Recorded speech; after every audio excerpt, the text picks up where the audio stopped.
Hey guys, Derek and Paula here. From a Guy, a Girl, and a Camper Van. So last week we posted a video that was all about this thing. This giant white cucumber that our brother-in-law Andy grew in his backyard garden. And the reason why we posted it is because we wanted to ask all of you, what the heck do you think this thing is? And you didn't disappoint. Within less than an hour, we already had a couple of people who identified it, and we agree with their assessment.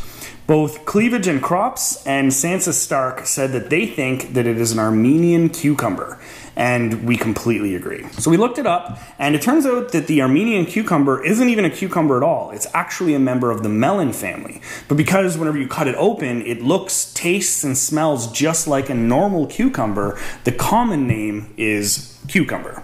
But it's actually more closely related to the muskmelon, which is kind of like a honeydew. So now that we know what this thing is, we figured we should try and actually make something out of it. A lot of people apparently just cut it up and put it in salads, but we eat tons of salads as it is. And so we figured we should try something a little bit different. Then we discovered that just like an actual cucumber, a lot of people actually pickle these and make dill pickles out of them. So we decided that we would try that. Now, we've never actually canned anything properly before, so we're not going to go that far today. But instead, we're going to just try and make some refrigerator pickles. So we still put them in canning jars with all the brine and all the rest of the ingredients, but then we just keep them in the fridge for a few weeks. We figure we'll look at it as kind of a transition, a first step into actually preserving some of our food. Now, it's typically recommended that you use an Armenian cucumber that's only about a foot long for pickles. And as you can see, this one is quite a bit bigger than that. The reason why they recommend using a smaller one is because when they're younger, they're a lot more firm and crispy like an actual cucumber.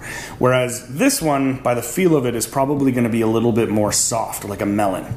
But that's okay, we're not going to worry about it because for us, this is really more of a learning experience. We want to learn how to start doing some of our own food preservation, and so we're going to use what we have available to us. So, ready to get started? You bet. All right. First, let's cut this monster down to a more manageable size. As you can see, the inside's beginning to look a lot like a honeydew melon, with large seeds suspended in gel. They look a lot more like a typical cucumber when they're less ripe. Next, we'll slice it in half and scoop out all the seeds. Then we'll quickly peel both halves since some of the skin was getting kind of bruised, and we'll cut out any of the bad sections. We'll eventually be stuffing these into canning jars, so we better cut each half into shorter lengths and then wipe up all the mess. Next, we'll take each section and, hey, wait a minute, something's missing. Alright, that's better. Next, we'll slice each of the shorter sections into spears. At this point, we should probably start heating some water to sterilize our jars. But since a watched pot never boils, we'll turn back to the cutting board and prepare some garlic.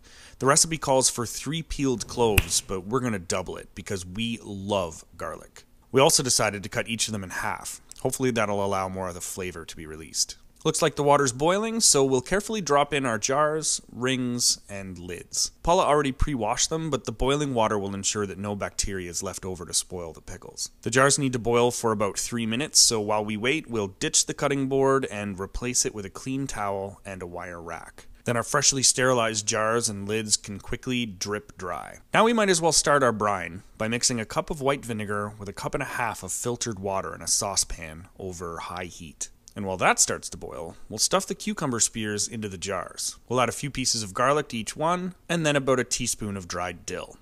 From what we've read, fresh dill sprigs are far superior, but we didn't grow any this year, and since this is really just a learning experience anyway, we didn't think it was worth the trip into town. Finally, we'll add half a tablespoon of black peppercorns, and by now, our water and vinegar should be boiling. So let's add 2 teaspoons of salt and half a cup of sugar. Once it all dissolves, we're ready to pour the brine into the jars. But unfortunately, the recipe only made enough brine to fill 1 jar, so we'll make some more, and then we can fill the rest.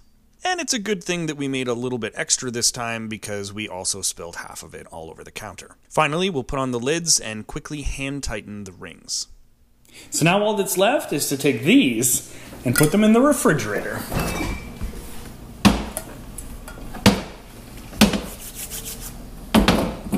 And we'll leave them there for a couple of weeks before we're able to try them. But as soon as we do, we'll let you know what we think.